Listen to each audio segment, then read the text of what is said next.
2025 ஆங்கில புத்தாண்டு பலன் கடகராசிக்கு எப்படி இருக்க போகுது, என்ன செய்யலாம் என்ன செய்யக்கூடாது அப்படிங்கிறதை பற்றியும், எது சார்ந்த விஷயத்தில் நமக்கு அதிக கவனம் எடுத்துக்கணும், எது சார்ந்த விஷயத்தில் உங்களுக்கு முன்னேற்றங்கள் நடக்க போகுது அப்படிங்கிறத பற்றி ரொம்ப விரிவாக தெளிவாக நம்ம பார்க்க இருக்கிறோம். நமது சேனல் வாயிலாக பார்த்தீங்கன்னாக்க மாத பலன்கள், கிரக பெயர்ச்சி பலன்கள், வருட பலன்கள் அப்படின்னு பல்வேறு விதமான பெயர்ச்சி பலன்கள் தொடர்ச்சியாக நம்ம கொடுத்துக்கிட்டு இருக்கோம். அந்த வகையில் பார்க்கையில் நமது நேயர்கள் அனைவரும் நிறைய சப்போர்ட் பண்ணிக்கிட்டு இருக்கீங்க. நிறைய பேர் நமக்கு ஜாதகங்களை அனுப்பி பார்த்துக்கிட்டு இருக்கீங்க. அது மட்டும் இல்லாமல் குடும்ப ஜாதகங்கள் அனுப்பி பார்க்குறதும், திருக்கணித முறைப்படி ஜாதகம் எழுதுறதுக்கு கொடுக்கறது அப்படிங்கிற ஒரு விஷயமும் தொடர்ச்சியாக நடந்துக்கிட்டு இருக்கு. அனைவருக்கும் வருகின்ற இந்த புத்தாண்டு நன்னாளில் அனைவருக்கும் புத்தாண்டு வாழ்த்துக்கள். இப்போ பார்த்தீங்கன்னா கடகராசி காலச்சக்கரத்தின் பார்த்தீங்கன்னா 4வது ராசி தாங்க கடகராசி. கடகராசி அதிபதி சந்திரன், அது உங்களுக்கெல்லாம் தெரிஞ்ச விஷயம்தான். இப்போ பார்த்தீங்கன்னா கடகராசிக்கு இந்த குரு பெயர்ச்சி, சனி பெயர்ச்சி, ராகு கேதுக்களோட பெயர்ச்சிகள் என்ன விதமான மாற்றங்களை தர இருக்குது அப்படிங்கிறத பற்றி பார்க்க இருக்கணும். இப்போ அந்த வகையில் பார்க்கையில் நம்ம முதல் முறையாக பார்க்க போகிற ஒரு விஷயம் என்னன்னா, உங்களை ரொம்பவும் பாதிப்புக்கு உள்ளாக்கிக்கிட்டு இருந்த சனி பகவானோட பெயர்ச்சி தான் ஃபஸ்ட்டாக பார்க்க போகிறோம், முதல்ல பார்க்க போகிறோம். இதுவரை 8ஆம் இடத்துல இருந்து அஷ்டமஸ்தானத்தில் இருந்து பார்த்தீங்கன்னா பல்வேறு விதமான இன்னல்களை கொடுத்துக்கிட்டு இருந்த சனி பகவான் 9ஆம் இடத்துக்கு மாறுறார். பாக்கியஸ்தானம்னு சொல்லக்கூடிய 9ஆம் இடத்துக்கு அவர் மாறுறாரு. அப்போ அஷ்டமச்சனி பாதிப்பிலிருந்து முழுமையான விடுதலை அப்படிங்கிறது கடகராசிக்கு ஏற்பட்டிருக்கு. அந்த பாதிப்பு வேணாங்க. ஏன்னா நீங்கள் பட்ட கஷ்டங்கள் உடல் ரீதியாக, மன ரீதியாக பல்வேறு விதமான இன்னல்களை சந்திச்சிட்டிங்க இந்த அஷ்டமச்சனி அப்படிங்கிற ஒரு பாதிப்பால். வண்டி வாகனங்களில் போகிறதுல சில பேருக்கு சிரமங்கள் ஏற்பட்டுருச்சு. ஆமாம், அது சார்ந்த விரயங்கள், சில பேருக்கு உடல் நல குறைவு, மனம் சார்ந்த பிரச்சனை, ஆமாம் மென்டலி இஷ்யூஸ் வர்றது, அது மட்டும் இல்லாமல் உடம்புல என்ன பண்ணுதுன்னே தெரியாத அளவுக்கு ஏதோ ஒன்று செய்யுது, ஆனால் என்ன செய்யுதுன்னு தெரியல அப்படிங்கிறது மாதிரி ஒரு மனசோர்வு, இனம் புரியாத கவலை, வருத்தம் அப்படிங்கிறதெல்லாம் நம்மக்கிட்ட நிறையா இருந்து வந்துச்சு. அதெல்லாம் மொத்தமாக அப்படி தூக்கிட்டு போயிடுச்சு. இனிமே அது சார்ந்த கவலையோ வருத்தமோ உங்களுக்கு தேவையில்லை. எதற்கும் நீங்கள் பயப்பட வேண்டாம். ஆமாம், உடல் ஆரோக்கியம் மேம்படுறது மட்டும் இல்லாமல் உங்களுக்கு ஒரு முழு சுதந்திரம் அப்படிங்கிறது இந்த சனி பகவானால் பெயர்ச்சியால் கிடைச்சிருச்சு. இது ஒரு அருமையான விஷயமாக இந்த வருஷம் உங்களுக்கு அமைஞ்சிருச்சு. அடுத்து 9ஆம் இடத்துல இருக்க சனி பகவான் என்ன விதமான விஷயங்களை கொடுக்க போகிறார் அப்படிங்கிறதையும் பார்க்கணும். அப்போ என்னன்னா, 9ஆம் இடத்துல பாக்கியஸ்தானத்தில் இருக்கக்கூடிய ஒரு கிரகம் அவர் 7, 8 குடையவராக இருந்து 9ல் இருக்கிறதுனாலையும், அதே நேரத்தில் 9ஆம் இடத்தில் இருக்கக்கூடிய கிரகம் உங்களுக்கு ஒரு நல்ல விஷயத்தை தான் செய்ய போகுது. அதுவும் இதுவரை தொழிலில் இருந்து வந்த சிக்கல்கள் நீங்க போகுது. வேலை, தொழில், வியாபாரம் சார்ந்த விஷயத்தில் இருந்து வந்த தடைகள் நீங்கக்கூடிய ஒரு காலமாக இந்த காலம் மாறி இருக்குது. ஆமாம், அதே போல் குடும்ப உறவுகளில் அப்பாவோட உடல் நலத்தில் கொஞ்சம் ஆரோக்கியத்தை மேம்படுத்திக்கணும். அது இல்லாமல் குலதெய்வ கோவில் வழிபாடு அப்படிங்கிறத முழுமையாக கடைபிடிக்கணும். ஏன்னா தெய்வீக அனுக்கிரகங்கள், தெய்வீக விஷயங்கள், ஆமாம் சூட்சமமான சில தெய்வீக அனுக்கிரகங்கள்லாம் இந்த வருடம் உங்களுக்கு கிடைக்கக்கூடிய அமைப்பு அப்படிங்கிறது நல்லாவே இருக்குது. முழுக்க குலதெய்வ வழிபாடு அப்படிங்கிறத பண்ணிக்கிட்டு வாங்க. மற்றபடி ஒரு பெரும் பாதிப்பு அப்படிங்கிறது இந்த வருடம் சனியால் உங்களுக்கு ஒரு பெரிய பாதிப்புகள், எந்த ஒரு குறையும் இல்லாத அளவுக்கு ஒரு மாற்றம் ஏற்பட்டுருச்சு. நல்லா இருக்குது. அடுத்து பார்க்க போகிறோம். அடுத்து ராகு கேதுக்களோட பெயர்ச்சி எப்படி இருக்குது அப்படிங்கிறத பார்க்குறோம். ராகு கேது அப்படிங்கிறது பார்த்தீங்கன்னா, கேது 2ஆம் இடத்துல இருக்கிறார், ராகு 8ஆம் இடத்துல. அப்போ இவ்வளோ நாளாக ராகு கேதுக்களோட பாதிப்பு அப்படிங்கிறது நமக்கு இல்லாமல் இருந்துச்சு. இப்போ கேது 2ல் வந்ததுனால ராகு 8ல் இருக்கிறதுனாலையும் கொஞ்சம் கவனம் எடுத்துக்கணும்.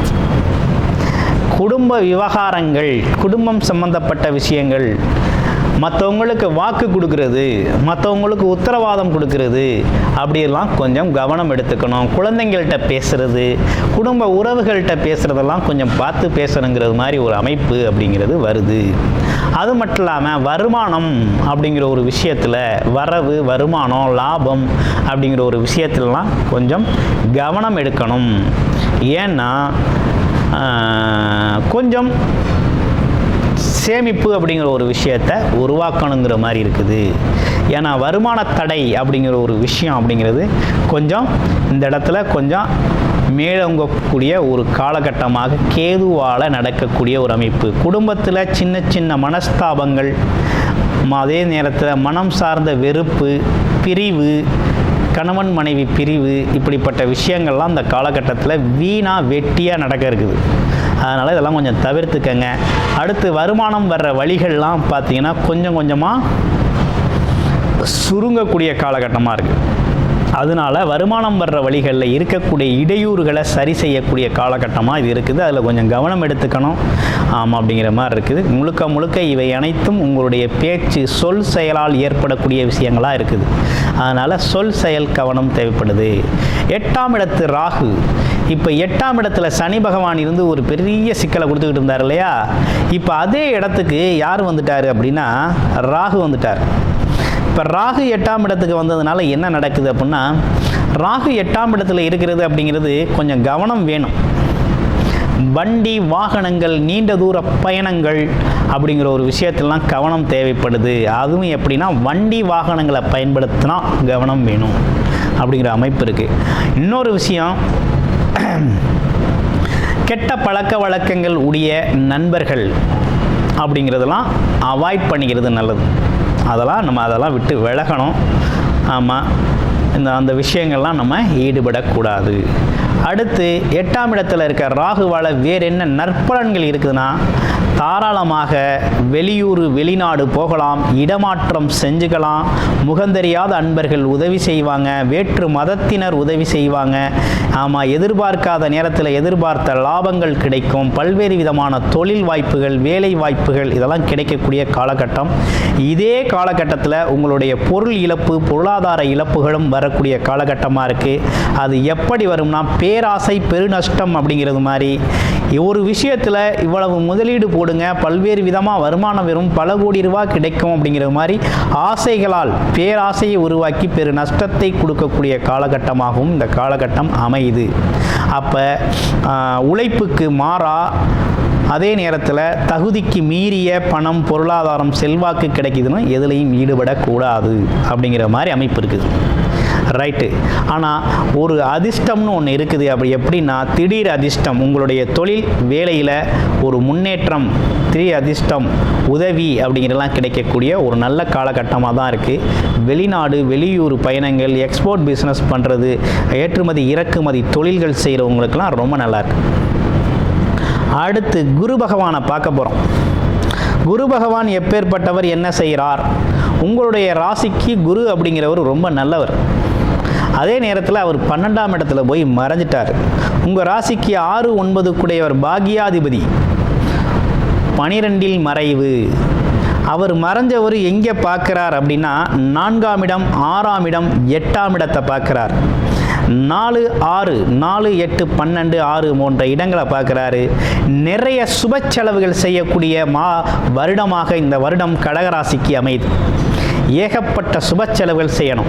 அப்படின்னா என்னன்னா, வீடு வாங்குறது, இடம் வாங்குறது, வீடு கட்டுறது, குழந்தைங்களுக்கு காது குத்துறது, கல்யாணம் பண்ணுறது, அதே நேரத்தில் பிடிச்ச விஷயத்தை வாங்குறது அப்படின்னு சொத்துக்களுக்காக, அசையும் மற்றும் அசையா சொத்துக்கள், கௌரவம், அந்தஸ்தை உருவாக்கக்கூடிய சில விஷயங்களுக்காக இந்த வருடம் ஏகப்பட்ட சுப செலவுகளை சந்திக்க வேண்டிய வருடமாக இந்த வருடம் அமைஞ்சிருக்குது. அடுத்து கடன். கடன் பிரச்சனைகள், கடன் வாங்கி ஒரு விஷயத்தை செய்கிறது அப்படிங்கிற மாதிரி சில சூழ்நிலைகள் சில பேருக்கு வரக்கூடிய காலகட்டம் இருக்குது. சில பேருக்கு கடனை அடைக்கக்கூடிய காலகட்டமாகவும் இந்த காலகட்டம் மாறி இருக்குது.